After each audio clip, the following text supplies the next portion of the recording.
Əziz müəllimlər, mən bu dəfə sizinlə qiymətləndirmə mövzusunu bölüşəcəm. Kurikulumun son mövzularından olan qiymətləndirmə. Ümumiyyətlə, qiymətləndirmə mövzusunun son olması və bir çox belə deyim də testlərdə qarşımıza çıxır. Məsələn, istər pedaqogika, istər kurikulumda mən həmişə söyləyirəm ki, testlərdə müəyyən ipuçları var bizim üçün. Biz onları tapa bilərik. Əgər biraz məntiqlə düşünsək, sirli məqamları bilsək. Yəni, qiymətləndirmə həmişə sondur, hər yerdə sondur. Məsələn, belə deyək də, biz bir insanla tanış oluruq, dostlaşırıq, ünsiyyət qururuq və onunla danışandan sonra, yəni yavaş-yavaş danışırıq, söhbət edirik. Hər görüşdən sonra biz artıq o insan haqqında daha geniş informasiyaya sahib oluruq, onu daha yaxşı tanımağa başlayırıq. Və ən sonda biz onu qiymətləndiririk. Yəni, müəyyən bir mərhələdən sonra biz qiymətləndirə bilərik. Deməli, uşaqların da, məsələn, iqrar taksonomiyasında vardı qiymətləndirmə, dəyərləndirmə. Yəni, o uşağın beyni ilə bağlı olaraq müəyyən bir mərhələləri gəldi. Sonra o mərhələlərin sonunda qiymətlendirilir. Yəni, o qiymətləndirmədə nə olur? Məsələn, müəllim bir uşağı qiymətləndirəndə onu digərlə müqayisə edirdi, qarşılaşdırırdı, mühakimə yürüdürdü. Yəni, biz bir insanı da qiymətləndirəndə onu başqalarla müqayisə də edə bilirik. Yəni, müqayisə edir ki, məsələn, digər insanda olan hansı xüsusiyyət bu insanda yox. Deməli, qiymətləndirmədə nələr var? Ümumən qiymətləndirmə deyəndə yəni, nə yada düşür?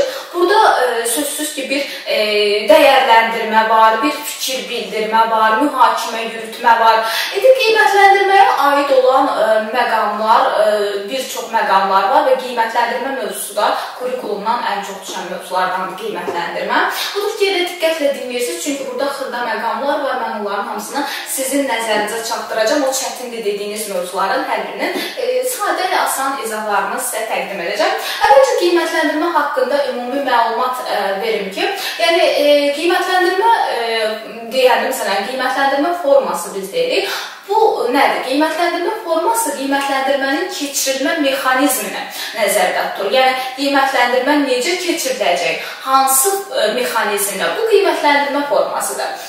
Qiymətləndirmə istiqaməti deyəndə isə onun müxtəlif istiqamətlərlə həyata keçirilməsi nəzərdə tutulur. Ümumiyyətlə, qiymətləndirmənin 3 istiqaməti var. Beynəlxalq, milli, məktəb daxili. Beynəlxalq qiymətləndirmə deyəndə bu dünya səviyyəsində olan qiymətləndirmədir təbii ki. Burada deyə bilərsiniz, belə bir sual ortaya çıxa bilər ki, beynəlxalq qiymətləndirmənin əhəmiyyəti nədir, mahiyyəti nədir? Məsələn, burada bir sadə nümunə deyim ki, olimpiyadaları düşünək, adətən riyaziyyat fənni, kimya fənləri üzrə olimpiyadalar söylüyor ki, keçirildi. Azərbaycanlı məktəbli beynəlxalq olimpiyadada qalib gəldi, yer tutdu.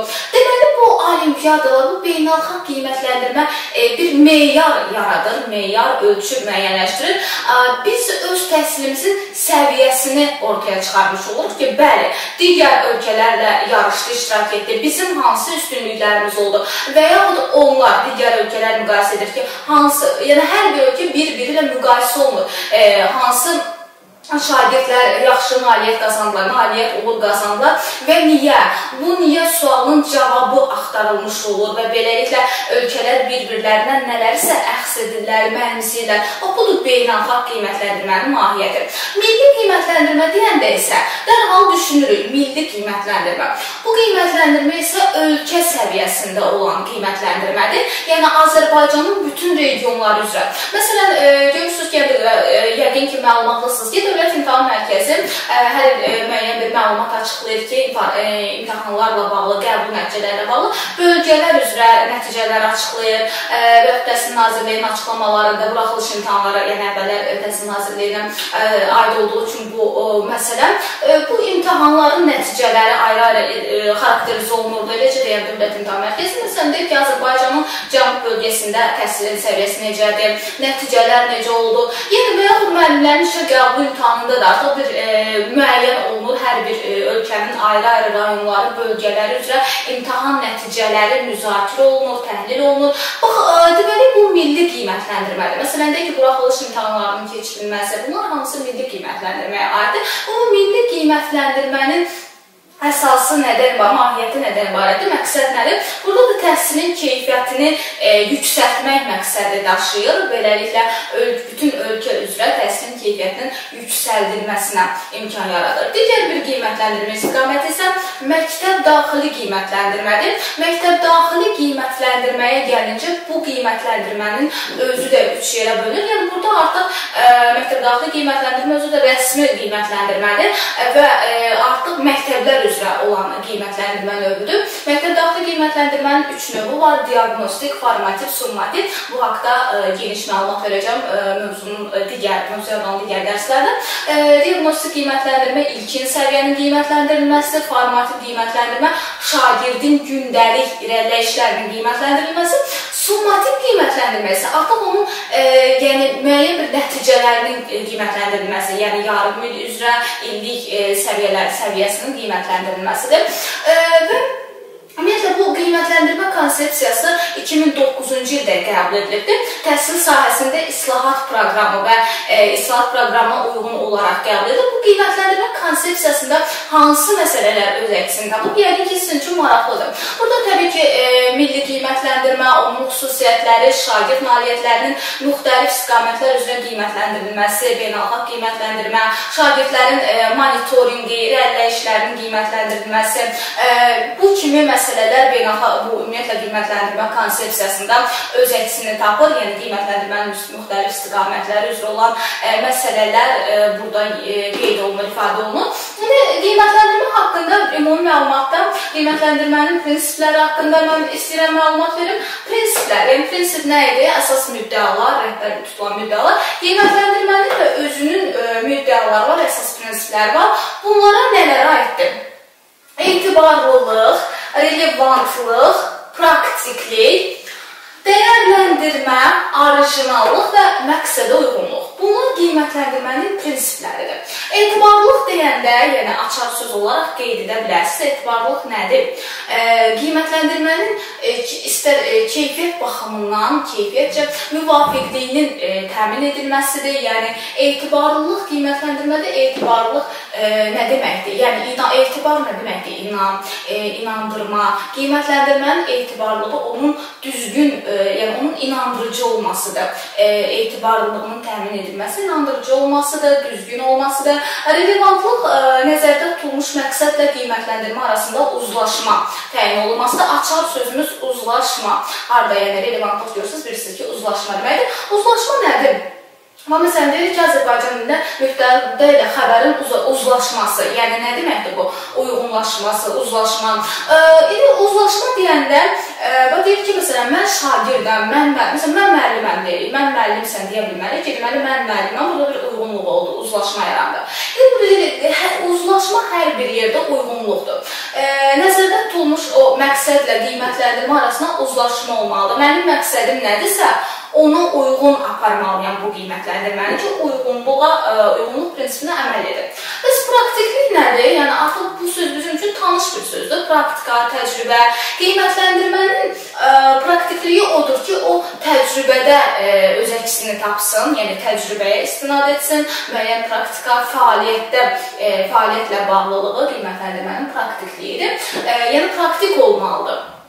Təcrübəyə əsaslanmalıdır. Qiymətləndirmədə dəyərləndirmə, ümumiyyətlə dəyər deyəndə, dəyərləndirmə, yəni müsbət və mənfi məqamları biz deyə bilərik, nəzərdə tuturuq. Dəyərləndirmə deyəndə burada bir insanın dəyərləndirilməsini yenə düşünək. Bir insanı dəyərləndirəndə, yəni biz onun deyirik ki, məsələn, müsbət cəhətləri nələrdir, mənfi cəhətləri nələrdir və beləliklə biz ona münasibət bildiririk. Yəni dəyərləndirmənin müsbət və mənfi tərəfləri analiz edilir. Uşağı qiymətləndirərkən biz də onun ona aid olan müsbət məqamları qeyd edirik. Məsələn, deyirik ki, Nigarın biliyi yaxşıdır, qavraması da yaxşı, amma onun tətbiqində bir problem var. Tətbiq etməsi çətinliklə tətbiq edir. Test tapşırıqlarının işlənməsində bir o qədər də onun bacarığı yoxdur. Beləliklə biz onu dəyərləndirmiş oluruq müxtəlif baxış nöqtələrindən. Orijinallıq, yəni orijinal olmalıdır, bir yaradıcılıq olmalıdır, qiymətləndirmədə fərqli olmalıdır və orijinallıqdan söz düşmüşkən, yəni autentik qiymətləndirmə deyilən bir qiymətləndirmə var ki, yəni qiymətləndirmənin həyatla əlaqəsinin təmin edilməsi. həyatla əlaqələndirilməlidir. Uşaqlar qiymətləndirilərkən onun dövrlə, həyatla əlaqələndirilməsi də çox vacib məqamlardan biridir. Və məqsədə uyğunluq, ümumiyyətlə qiymətləndirmənin məqsədə uyğun, məqsədin nədirsə, ona müvafiq olaraq sənin məzmunun olmalıdır. Məqsədlə məzmun, yəni ideya ilə mövzu kimi düşünək, bir-biri ilə bağlıdır. Hər ikisi vəhdətdə olanda uyğunluq təşkil olunur, uyğunluq prinsipinə əməl edir. Deməli, məqsədə uyğun olmalıdır, məqsədə müvafiq olmalıdır qiymətləndirmə. Daha sonra gəlir qiymətləndirmənin xüsusiyyətlərinə. Xüsusiyyətləri isə obyektiv. Obyektiv nə deməkdir? Yəni, düzgün, ədalətli olmalıdır qiymətləndirmə. Məsələn, müəllim uşağı qiymətləndirərkən orada subyektivizmə yol verməməlidir. Subyektivizm olsa, yəni bu negativ bir haldır. Yəni, subyektivizm nədir? Məsələn, mən rəfiqəmin övladına yaxşı qiymət yazıram, 4-cü səviyyə ilə qiymətləndirəm. Deməli, bu bir negativ haldır. Uşaq oxumur, mən ona yaxşı qiymət yazıram. Subyektivizm negativ haldır, testlərdə düşəndə diqqət etirirsiniz. Amma subyekt kimi yanaşma, bu müsbət haldır. Subyekt kimi yanaşma, şəxsiyyət kimi yanaşmadır. Subyektivizm isə negativ haldır, yəni hansısa bir şəxsi münasibətə görə kimisə qiymətləndirirsən ki, bu da ədalətsizliyə yol vermədir.